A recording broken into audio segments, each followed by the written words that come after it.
America ने केवल 4 दिनों में चांद की सतह पर कदम रख दिया था।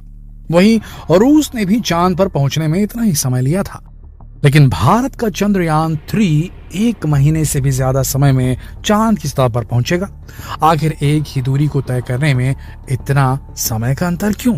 आखिर चंद्रयान 3 चांद पर पहुंचने में इतना अधिक समय क्यों ले रहा है? आज के वीडियो में हम इसे बहुत ही डिटेल में जानेंगे, तो बस बने रहिए वीडियो के अंत तक। 5, 4, 3, 2, 1 काउंटडाउन शुरू हो चुका है। चंद्रयान 3 बस अब चांद की सैर पर निकलने ही वाला है। सारी तैयारियां पूरी हो चुकी हैं। अब बस चंद्रयान 3 की सफलतापूर्वक चांद की सतह पर सॉफ्ट लैंडिंग का इंतजार है। लेकिन ये इंतजार 1-2 दिन का नहीं बल्कि 1 महीने से भी ज्यादा का है, क्योंकि चंद्रयान 3 42 दिनों के लंबे सफर के बाद चांद की सतह पर उतरेगा। अब यहाँ एक बहुत बड़ा सवाल जो कि दिमाग में आता है वो ये कि जब 1959 में सोवियत संघ ने चांद पर अपना मिशन लूना 2 भेजा था, तब ये महज 34 घंटों में ही चांद पर पहुंच गया था।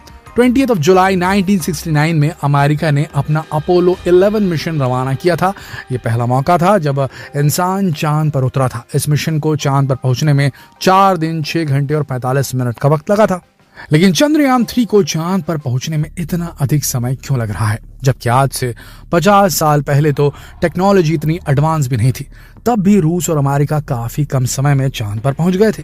असल में चांद पर पहुंचने में कितना समय लगेगा, ये रॉकेट की डिजाइनिंग, इस पर खर्च होने वाले फ्यूल और चंद्रयान की स्पीड पर निर्भर करता है। अंतरिक्ष में लंबी दूरी को कवर करने के लिए हाई स्पीड और सीधे प्रक्षेप पथ, यानी कि जिस रास्ते पर यान सफर करता है, उसकी आवश्यकता होती है। अपोलो 11 के लिए नासा ने एक super heavy lift launcher Saturn 5 rocket का उपयोग किया था। यह रॉकेट प्रति घंटे 39,000 किलोमीटर से अधिक की यात्रा करने में सक्षम था। रॉकेट के शक्तिशाली इंजन ने सिर्फ 4 दिनों में अपोलो 11 को 3.8 लाख किलोमीटर दूर चांद तक पहुंचा दिया था।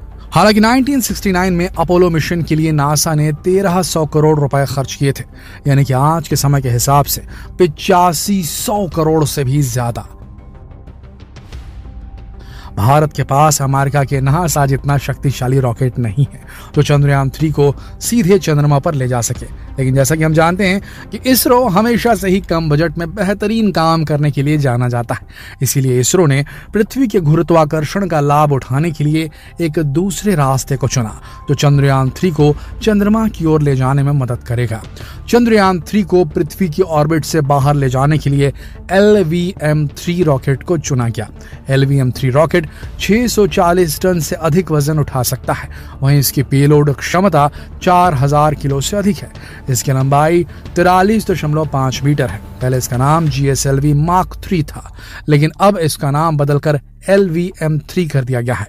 और ये वही रॉकेट है जो कि चंद्रयान 2 को भी चांद तक लेकर गया था। सबसे इंपॉर्टेंट बात कि भारत के चंद्रयान का बजट केवल 600 करोड़ है, यानी कि नासा के मिशन मून के आधे से भी कम। और तो और कई फिल्म्स का बजट भी इससे ज्यादा होता है। और हॉलीवुड का ही क्या, भारत के आदि पुरुष मूवी का बजट भी 600 करोड़ से ज्यादा था।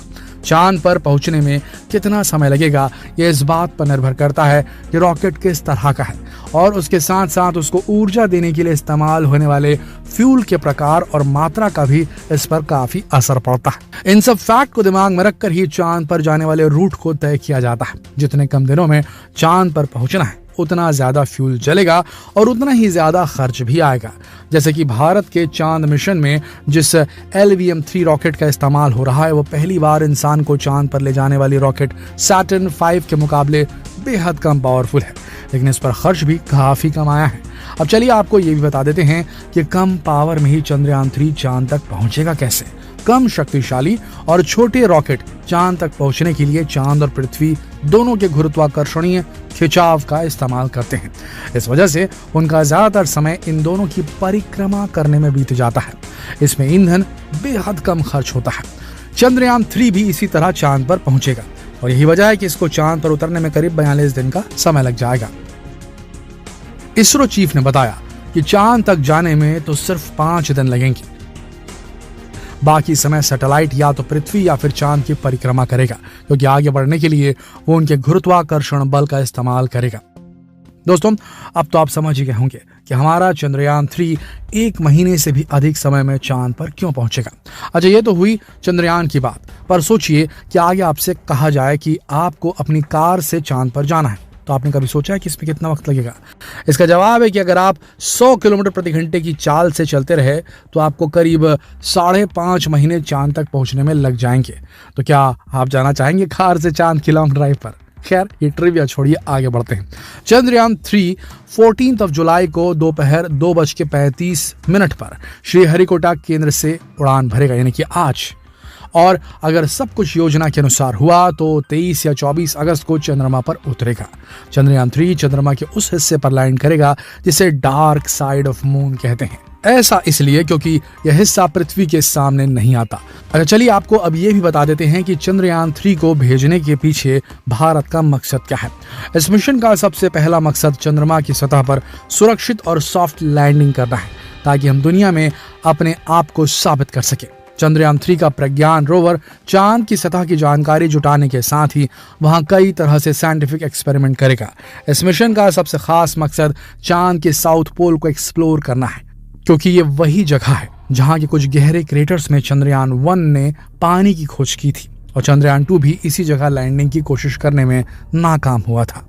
इसीलिए अब यह मिशन भारत के लिए खुद को साबित करने का मिशन बन चुका है, जिसके लिए भारत ने पूरी तैयारी भी की है।